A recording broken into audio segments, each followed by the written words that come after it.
ठीक है, तो चलिए हेडिंग लिखिए next, structural and functional unit of nervous system, structural and functional unit of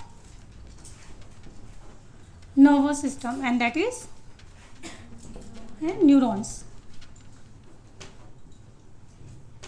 तो न्यूरॉन का स्ट्रक्चर आपने शायद क्लास 9th में कभी पढ़ा होगा, ठीक है। तो इधर देखिए, तो इसकी ये क्या है, ये इसकी मेन बॉडी होती है और इस बॉडी को हम लोग और क्या बोलते हैं, साइटोन या फिर और क्या बोला जाएगा, सोमा। न्यूरॉन की सेल की मेन बॉडी को साइटोन या सोमा बोल दो। और सेल के सेंटर में क्या होता है, न्यूक्लियस होता है। और यहाँ पे आपको क्या दिखाई दे रहा है, साइटोप्लाज्म दिखाई दे रहा है। और न्यूरॉन के अंदर जो साइटोप्लाज्म होगा इसको बोला जाएगा न्यूरोप्लाज्म। एंड जो उसकी सेल मेम्ब्रेन होगी, सेल मेम्ब्रेन को बोला जाएगा न्यूरोलेमा। तो यहाँ पे हम थोड़ा सा टर्म चेंज कर देते हैं इनके लिए, ठीक है।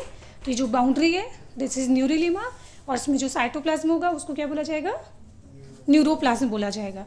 अब आप लोगों ने कभी डेंड्रॉन एक्सॉन्स के बारे में सुना है, ये होते क्या है एग्जैक्टली।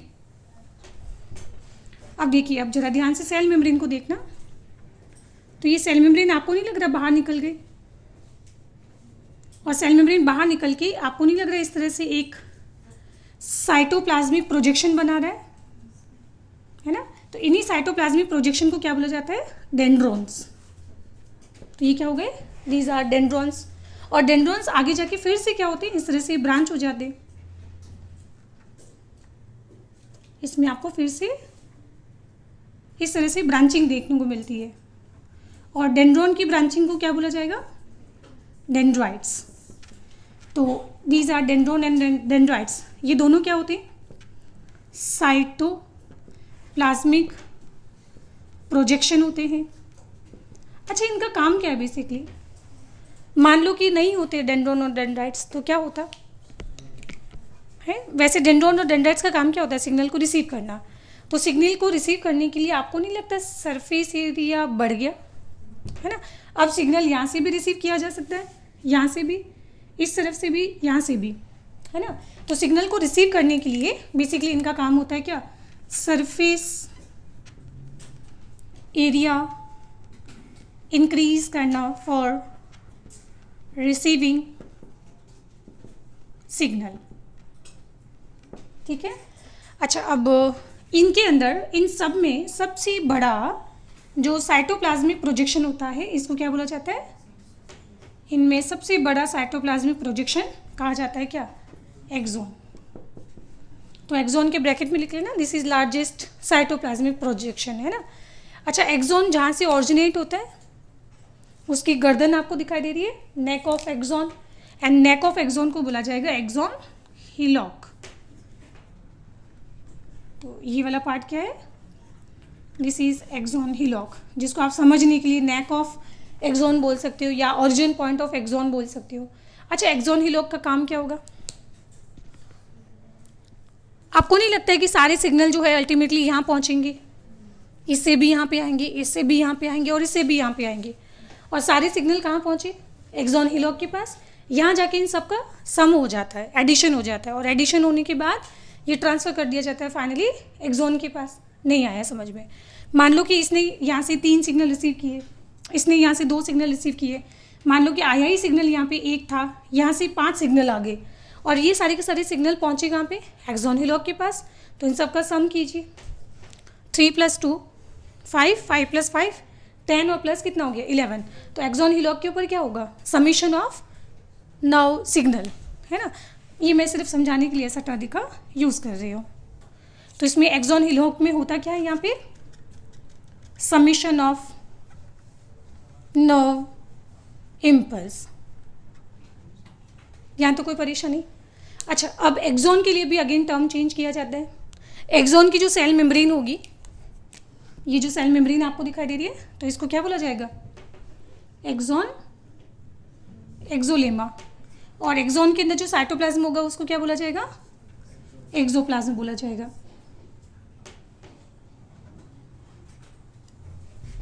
तो एक्सॉन की जो सेल मेम्ब्रेन है इसको क्या बोला जाएगा? एक्सोलेमा। और एक्सॉन के अंदर जो साइटोप्लाज्म होगा उसको हम बोलेंगे एक्सोप्लाज्म। बताइए, यहाँ तो कोई परेशानी नहीं? अच्छा, अब आप लोगों ने ऐसा कभी मान लो एग्जाम में क्वेश्चन आ जाए कि मान लीजिए हमने बॉडी के अलग अलग पार्ट से, अलग अलग ऑर्गन से कुछ सेल हार्वेस्ट किया। हार्वेस्ट करने के बाद उनको हमने माइक्रोस्कोपी किया, एंड माइक्रोस्कोपी करने पर एक हमें विचित्र सेल के अंदर, जो एक्चुअली सेल आपको फाइबर की तरह दिखाई दे रही थी, फाइबर की तरह, क्योंकि ये स्फेरिकल। तो बताइए ये सेल कौन सी होगी? ये सेल कौन सी होगी? This is nerve cell. ये क्या होगा? नर्व सेल होगा। तो बताइए नर्व सेल की प्रॉपर्टी क्या है इंपॉर्टेंट, कि इसमें आपको दिखाई देंगे क्या? Nissl's granules. क्या दिखाई देंगे? Nissl's granules. Nissl's granules present होना किसका यूनिक प्रॉपर्टी है? नर्व सेल का। अच्छा, निसल्स ग्रैन्यूल्स को जरा ध्यान से देखना, मैं कहाँ बना रही हूँ।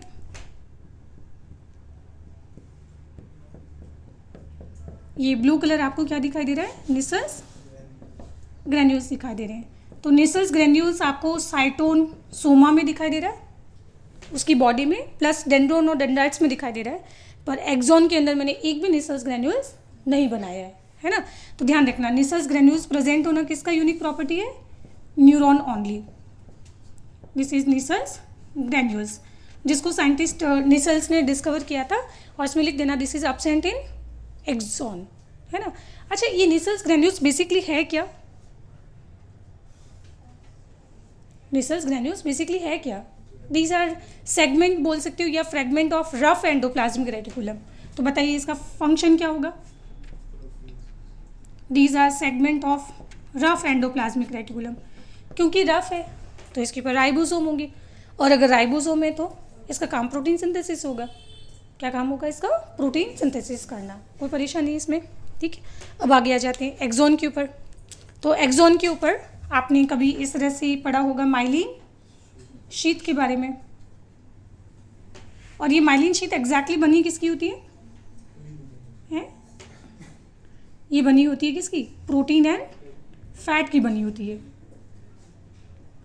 और जब आपने बोला कि फैट की बनी हुई है, एंड आप लोग जानते हो कि फैट जो है वो हीट एंड इलेक्ट्रिसिटी का क्या होता है? गुड कंडक्टर होता है कि बैड कंडक्टर होता है? तो बैड कंडक्टर होता है। तो इसका मतलब अब एक्सॉन में तो इलेक्ट्रिसिटी जो है वो पास ही नहीं होगी। और अभी हमने बोला था बेटा कि ब्रेन न्यूरॉन्स के अंदर इम्पल्स का मतलब ही क्या है? इलेक्ट्रिसिटी। और मैं तो बोल रही हूँ कि इसमें ये जो है लिपिड का बना हुआ है, और अगर लिपिड का बना है तो बेटा ये तो बैड कंडक्टर हो गया फिर। तो ये अच्छी बात है कि बुरी बात है? मतलब एक डायलॉग सिखाया तो अब बस आप जगह रिपीट कर दो। चलो ये अच्छी बात है। अभी मैं पढ़ाऊंगी आपको नेक्स्ट, जब हम टाइप्स ऑफ न्यूरॉन के अंदर पढ़ेंगे।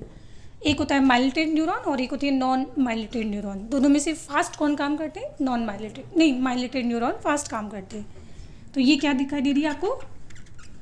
माइलिन शीट दिखाई दे रही है। माइक्रोस्कोपी करने पर एग्जैक्टली आपको इस तरह से दिखाई देगा। देखो ये तो ब्लैक लाइनिंग किसकी है? ये तो एक्सोलेमा हो गया, और इसके ऊपर ये माइलिन शीट आपको दिखाई दे रही है इस तरह से। और माइलिन शीट को अगर ध्यान से देखोगे तो इसमें आपको एक protein protein protein and protein, और इसके बीच में यहाँ पे फैट मतलब लिपिड लिपिड और लिपिड कि इस तरह से ऑल्टरनेट लेयर देखने को मिलेगी, है ना। तो माइलिन शीट में बेसिकली है क्या? This is alternate layer of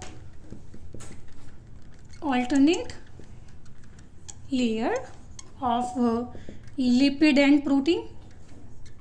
तो आप लोग ध्यान रखना है, इसमें इंपॉर्टेंट चीज़ क्या है हमारे लिए? लिपिड इंपॉर्टेंट है। एंड लिपिड, अगर आपने घी देखा होगा सर्दियों के अंदर, तो घी का कलर कैसा होता है? जो जमा हुआ होता है सफ़ेद होता है ना। तो यहाँ पे आपको नहीं लगता न्यूरॉन के ऊपर घी जमा हुआ है, फैट जमा हुआ है, तो इसकी वजह से इसका कलर कैसा हो जाएगा? वाइट कलर हो जाएगा। तो जो माइलेटेड न्यूरॉन होते हैं उनका अपीयरेंस कैसा मिलेगा? वाइट। और आगे जाके जब हम ब्रेन पढ़ेंगे तो ब्रेन के अंदर भैया एक ग्रे मैटर होता है और एक वाइट मैटर होता है, पढ़ेंगे, है ना। तो ग्रे मैटर का कहने का मतलब ही क्या है, या वाइट मैटर कहने का मतलब क्या हुआ, क्योंकि वो वाइट क्यों है, क्योंकि वहाँ पे माइल्टेड न्यूरॉन है, और जो ग्रे होगा वहाँ पे न्यूरॉन्स कैसे, नॉन माइल्टेड न्यूरॉन है, सिंपल बात है ना। तो ऐसा जाके हम पढ़ेंगे कि ब्रेन के अंदर वाला जो पार्ट है वो वाइट मैटर होता है, ब्रेन के बाहर वाला पार्ट जो है वो ग्रे मैटर होता है। तो ब्रेन के अंदर वाले सरफेस में, मिडल वाले पार्ट में, इंटीरियर कोर में आपको सेरिब्रम के अंदर क्या मिलेगा, माइल्टेड न्यूरॉन, एंड बाहर की तरफ क्या मिलेंगे, नॉन माइल्टेड न्यूरॉन मिलेंगे, है ना। एंड दोनों में से फास्ट कौन काम करता है, माइल्टेड न्यूरॉन फास्ट काम करते हैं, जो भी हम देखेंगे। अच्छा, तो ये माइलिन शीट बनाई किसने फिर है, तो इसमें माइलिन शीट के ऊपर यहाँ पे प्रेजेंट होती है कौन, स्वान सेल्स। अभी मैंने बोला था कि लास्ट वीडियो में कि ये माइलिन शीट जो है अगर सेंट्रल नर्वस सिस्टम है तो इसको बनाता है ओलिगोडेंड्रोसाइट, और अगर ये पेरिफेरल न्यूरल सिस्टम है तो इसको बनाता है कौन, स्वान सेल्स। तो ये वाली सेल कौन सी हो जाएगी, दिस इज स्वान सेल्स हो जाएगी, और स्वान सेल्स कहाँ पे, इन पेरिफेरल न्यूरल सिस्टम। तो सेंट्रल मतलब ब्रेन और स्पाइनल कॉर्ड में इसी की जगह कौन होगा, ओलिगोडेंड्रोसाइट होगा, ठीक है। यहाँ तो कोई परेशानी, ठीक है। तो ये पूरा बना लेना है सही। अब आप मुझे बताइए कि माइलिन जो शीट है वो एक कंटिन्यूस लेयर है कि डिसकंटिन्यूस लेयर है, तो आपको डिसकंटिन्यूस लेयर दिखाई दे रही है ना।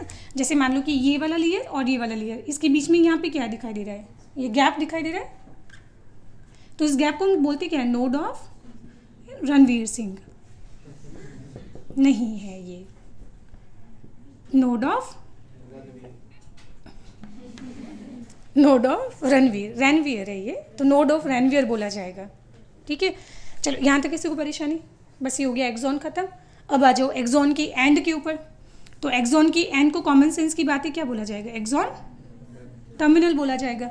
तो दीज आर एक्सॉन टर्मिनल, जो आपको क्या कैसे दिखाई दे रहे हैं, एक्सॉन टर्मिनल आगे जाके ब्रांच होते हुए दिखाई दे रहे हैं, है ना। और ये जो ब्रांचिंग है इसका क्या यूटिलाइजेशन है, कि इसके आगे एक फुट लाइक प्रोसेस होता है, और इन फुट लाइक प्रोसेस को हम बोलते क्या है, सिनेप्टिक नोब बोला जाता है। एंड नोब का मतलब भी क्या होता है, कोई भी ऐसा स्ट्रक्चर जो बल्ब जैसा हो, है ना, बल्बस स्ट्रक्चर, तो ये बल्ब जैसा दिखाई दे रहा है तो उसको बोला जाएगा सिनेप्टिक नोब।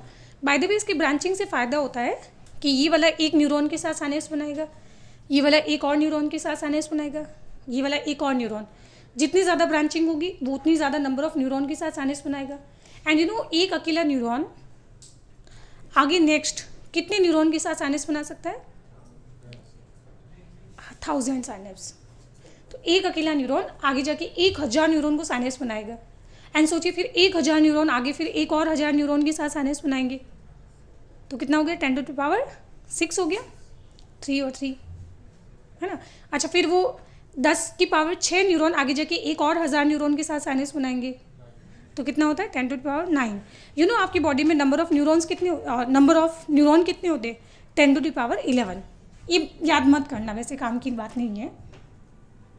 अगर इसकी संख्या की बात की जाए तो यहाँ पे नंबर ऑफ न्यूरॉन कितने होते हैं, इनकी न्यूरॉन्स की संख्या होती है 10⁻11। और न्यूरॉन सेल जो है वो ध्यान रखना कभी भी नेवर डिवाइड। तो जब आप पैदा हुए थे और पैदा होने के साथ जितने आपकी बॉडी के अंदर मतलब ब्रेन के अंदर और बॉडी के अंदर जितने नंबर ऑफ न्यूरॉन थे वो अभी भी आज भी कांस्टेंट है। बुढ़ापे के अंदर जाके इनकी संख्या कम ज़रूर हो सकती है, बढ़ेगी नहीं अब कभी भी। कम क्यों, क्योंकि उम्र बढ़ने के साथ साथ है न्यूरॉन जो होते हैं वो डीजनरेट होना शुरू हो जाते हैं, है ना। और इन्हीं न्यूरॉन के डीजनरेट होने की वजह से आगे जाके हम पढ़ते हैं बुढ़ापे के अंदर हाथ ऐसे शेकी मूवमेंट होना लगता है, जिसको हम बोलते हैं पार्किंसन डिजीज़। मेमोरी लॉस होने लगता है, जिसको बोलते हैं अल्जाइमर डिजीज़। एंड वो दोनों ही क्या है, दिस इज न्यूरॉन के डीजनरेट होने की वजह से डिजीज़ होती है। तो आप ध्यान रखना, पैदा होने के बाद आपके अंदर न्यूरॉन की संख्या कम हो सकती है, बढ़ेगी कभी भी नहीं, है ना। तो आपने कभी सेल डिवीजन पढ़ा है, तो उसमें G1 S G2 फेज पढ़ा है। हाँ, तो G1 फेज कंप्लीट करने के बाद ये G0 फेज में परमानेंटली एंटर हो चुका है। अब ये G0 से वापस कभी भी रिटर्न नहीं होगा सेल डिवीजन के अंदर। इतना क्लियर हो गया। चलो इधर आ जाओ। And bye the way synapse का मतलब ही क्या होता है, साइनेप्स का मतलब होता है कनेक्शन या फिर जंक्शन है। एक शायद कोई दिल्ली में इंस्टीट्यूट भी है जिसका नाम भी क्या है, साइनेप्स। है ना। साइनेप्स का मतलब होता है टीचर और स्टूडेंट के बीच में ब्रिज या कनेक्शन या जंक्शन बनाना, ठीक है। ओके, तो यहाँ पे क्या है, साइनेप्स। तो साइनेप्स के ऊपर जो ये आपको नोब लाइक स्ट्रक्चर दिखाई दे रहा है जंक्शन पे, तो इसको बोला क्या जाएगा, साइनेप्टिक नोब। और इन साइनेप्टिक नोब के अंदर यहाँ पे भरे होते हैं, नहीं, यहाँ पे प्रेजेंट होते हैं वैसिकल्स। क्या प्रेजेंट होते हैं, और इन वैसिकल्स के अंदर क्या फील्ड होता है, न्यूरो ट्रांसमीटर फील्ड होते हैं। तो ये जो ब्लू कलर है इनको क्या बोला जाएगा, this is a synaptic vesicle, and synaptic vesicle filled with neurotransmitter होगा, ठीक है। अच्छा, ये तो एक न्यूरॉन हो गया। फिर एक न्यूरॉन अगले न्यूरॉन को या तो सिग्नल देगा, अभी हमने बोला था कि नेक्स्ट जो है वो या तो कोई न्यूरॉन हो सकता है, डिस्कस किया था कि या तो न्यूरॉन को सिग्नल देता है, या फिर न्यूरॉन मसल्स के साथ सिग्नल देता है, या फिर न्यूरॉन ग्लैंड्स के साथ सिग्नल देता है। तो इसके बेसिस पे हमारे सिग्नल 3 तरह के हो गए। एक हो जाएंगे neuronal signal, synapse. Neuronal synapse मतलब न्यूरॉन और न्यूरॉन के बीच में बन रहा है। एक आपने लोकोमोशन में पढ़ते हैं न्यूरोमस्कुलर जंक्शन, न्यूरॉन और मसल्स के बीच में जंक्शन, जिसको हम मोटर एंड प्लेट भी बोलते हैं, है ना। और एक हो जाएगा क्या, neuro glandular synapse, neuro glandular synapse, जो आप लोगों ने पढ़ा होगा कहाँ पे, हाइपोथैलेमस और पिट्यूटरी ग्लैंड के बीच में आप पढ़ती हो। बताइए यहाँ तक किसी को परेशानी, ठीक है। अच्छा, अब मुझे बताओ कि सिनेप्टिक वैसिकल जो है, जब इस न्यूरॉन को सिग्नल मिलता है तो सिग्नल मिलने पर सिनेप्टिक वैसिकल जो है वो यहाँ पे फ्यूज़ हो जाते हैं, और फ्यूज़ होने के बाद अपना न्यूरोट्रांसमीटर जो है वो बाहर रिलीज कर देते हैं। बाहर कहाँ पे, इन दोनों मेम्ब्रेन के बीच में जो आपको गैप दिखाई दे रहा है यहाँ पे। और फिर ये न्यूरोट्रांसमीटर जो है वो बाइंड कहाँ पे होंगे, वो आगे वाली नेक्स्ट न्यूरॉन के साथ बाइंड होंगे। तो इनको रिसीव करने के लिए इनकी जो रिसेप्टर है वो कहाँ प्रेजेंट होनी चाहिए, नेक्स्ट न्यूरॉन या मसल्स के पास होना चाहिए। तो अभी मैंने बोला था कि ये इनके बीच में क्या बन रहा है, एक कनेक्शन, ब्रिज, या फिर हम बोलते हैं साइनेप्स बन रहा है। तो इस जंक्शन को क्या बोलते हैं, साइनेप्स। तो साइनेप्स के अंदर जो पहले मेम्ब्रेन प्रेजेंट होगी जहाँ से न्यूरोट्रांसमीटर रिलीज हो दे, तो उसको बोलते हैं प्री सिनेप्टिक मेम्ब्रेन। और फाइनली न्यूरोट्रांसमीटर जाके जिस मेम्ब्रेन को सिग्नल देते हैं तो उसको बोला जाएगा पोस्ट साइनेप्टिक मेम्ब्रेन। और नीट एग्जाम में क्वेश्चन आया हुआ था कि न्यूरोट्रांसमीटर को रिसीव करने के लिए जो उनके रिसेप्टर होते हैं वो कहाँ प्रेजेंट होने चाहिए, पोस्ट सिनेप्टिक मेम्ब्रेन के ऊपर। कहाँ प्रेजेंट होनी चाहिए, पोस्ट सिनेप्टिक मेम्ब्रेन के ऊपर होनी चाहिए। यहाँ तो किसी को परेशानी। और इनके बीच में जो आपको गैप दिखाई दे रहा है, तो इस गैप को हम बोलते हैं साइनेप्टिक क्लेफ्ट। एंड क्लेफ्ट का मतलब ही क्या होता है, गैप। तो इस तरह से इन तीनों को मिला के हम क्या बोलते हैं, इन तीनों को बोला जाएगा यहाँ पे साइनेप्स या फिर कनेक्शन, साइनेप्स या फिर कनेक्शन, ब्रिज या जंक्शन बोल सकते हो। बताइए यहाँ तक किसी को परेशानी नहीं। चलो, तो ये हमारा एक टॉपिक कंप्लीट हो गया, कौन सा, स्ट्रक्चर ऑफ न्यूरॉन। अब इसके बाद हम डिस्कस करेंगे कौन से, यहाँ पे types of neuron, and plus ये भी मैं पढ़ाऊँगी अब, टाइप्स ऑफ साइनेप्स, फिर न्यूरोट्रांसमीटर पढ़ेंगे, एंड देन हम फिर पढ़ेंगे टाइप्स ऑफ न्यूरॉन, ठीक है। लिखो इसको।